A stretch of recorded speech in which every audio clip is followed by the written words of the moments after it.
Sljedeći čvor jeste tehnika koja se zove daisy chain. Ovo možete da radite sa jednim užitom ili sa više njih. Veoma je prost čvor. U suštini uhvatite jedan kraj i ovaj kraj prebacite preko. Nakon što ste prebacili preko, sa ovim prstima ćete uzeti ovaj deo koji je ispod. Znači ovako. Izvući ćete ga napolje i zategnuti. Zatim ponavljate taj postupak. Izvlačite između čvora koji ste napravili.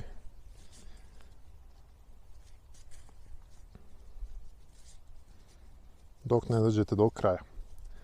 Kada dođete do kraja, postoji mala razlika u pletenju čvora, a to je sad.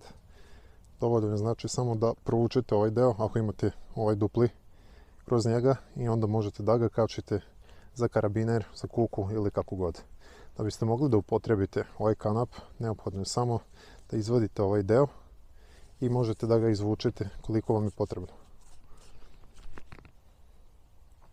Veoma prosto.